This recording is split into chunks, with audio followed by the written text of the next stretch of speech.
Hello everyone, সবাই কেমন আছো? আমি তো ভালো আছি। আজকে তোমাদের সাথে একটা রেসিপি শেয়ার করব, ঠিক আছে?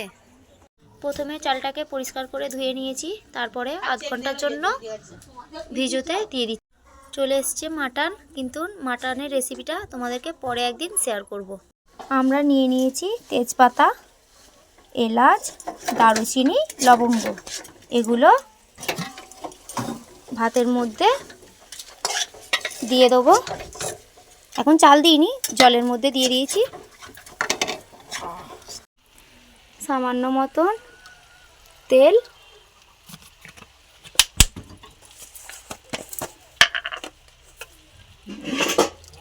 পরিমাণ মতো নুন। এবার কাজু কিশমিশটা দিয়ে দিচ্ছি। এবার চালটা দেবো।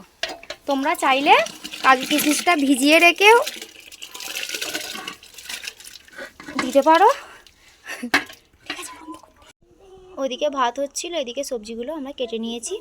গাজরটা তোমরা চাইলে ঝিরিঝিরি করেও কাটতে পারো, আমি এইভাবে কেটেছি। এদিকে ভাত আমাদের কমপ্লিট। ভাতটা আমরা ঝেড়ে নিয়েছি। কড়া গরম হয়ে গেছে, আমরা তেল দিয়ে দিচ্ছি। এবার সবজিগুলো ভাজবো।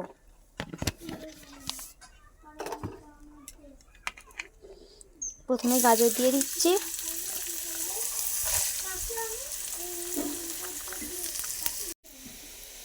পরিমাণ মতন নুন,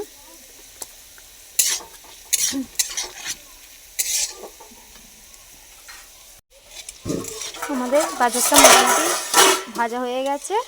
এবার আমরা নামিয়ে নেব।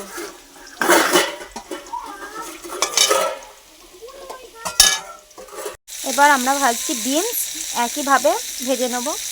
একটু পরিমাণ মতন নুন দিয়ে দিলাম। এবার ভেজে নামিয়ে নেব। আমরা সব পরপর ভেজে নিচ্ছি, একইভাবে ভেজে নিলাম। প্রথমে সবগুলো ভেজে নিয়েছি। এই রাইস কড়াতে ঘি দিয়ে দিয়েছি, রাইস দিয়ে দিলাম।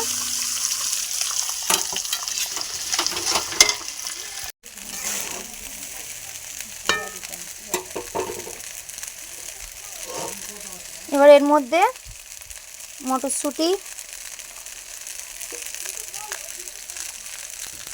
গাজর,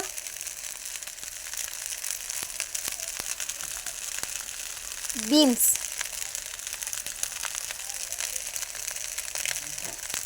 ভালো করে নাড়াচাড়া করে নিলেই রেডি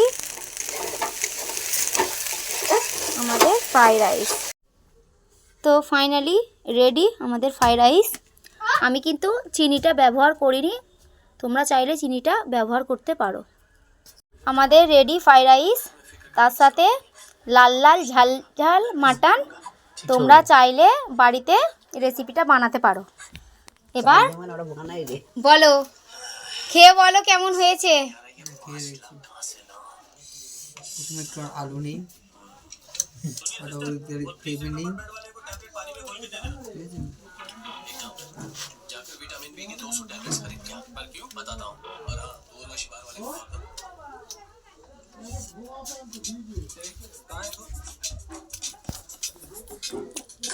নে ভাত করবো।